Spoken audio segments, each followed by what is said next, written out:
के काले कारनामों के कारण गोवा अपने आजादी के इतने दिनों के बाद भी विकास के पटरी पर नहीं आया था।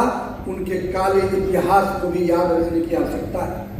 हमें अभी बता रहे थे केवल इंफ्रास्ट्रक्चर में 33,000 करोड़ का काम केंद्र से लाया, लेकिन आपको यह भी याद होना चाहिए यहीं पर एक कांग्रेस की सरकार थी जो 35,000 करोड़ का घोटाला केवल खनन में किया था।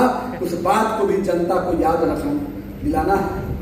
हम काम करने के लिए आते हैं, हम सर्विस देते हैं, हम इस नए स्कीम लाते हैं और वो करप्शन लाते थे। इस बात का भी ध्यान हमको जनता के बीच में रखना है। कांग्रेस का मतलब करप्शन होता है और भाजपा का मतलब विकास होता है। ये बात जनता के बीच में हमें करनी है। मैं उनके घोटालों की चर्चा करूंगा तो काफी समय लग जाएगा, लेकिन कांग्रेस के नेताओं का जल परियोजना का घोटाला हमें याद रखना है। किस प्रकार से चर्चित अलेमाओं का गिरफ्तारी और चीजें हुई वो भी हमें याद रखना है। जायका फंड की परियोजना में किस प्रकार का खेल हुआ वो भी हमें ध्यान दिलाना है। मैं कांग्रेस के इस काले कारनामे को जरूर याद रखना है, क्योंकि जनता को भी ये बताना है कि कांग्रेस का मतलब करप्शन हम अगर बोलते हैं तो क्यों बोलते हैं। साथ ही साथ आज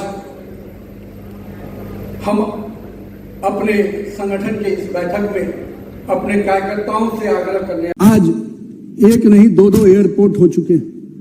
जिस गोवा में आज एक्सप्रेसवे और सड़क और एनएच की सड़कें आज तेजी से दिख रही हैं, नए फ्लाईओवर दिख रहे हैं, ये बदले हुए गोवा की तस्वीर है। इस तस्वीर को जनता के पास लेके जाना है। मैं मुख्यमंत्री जी से पूछ रहा था कि कैसे कैसे आप काम करते हैं, तो उन्होंने बताया चाहे वो इंफ्रास्ट्रक्चर का हो, चाहे हेल्थ का विषय हो, चाहे हम कह सकते हैं विद्युतीकरण का विषय हो, इन सारे फ्रंट पे, और टूरिज्म जो हमारे लिए सबसे प्रमुख विषय होता है गोवा के लिए, इन चारों खंड को उन्होंने हमेशा आगे बढ़ाने का काम किया।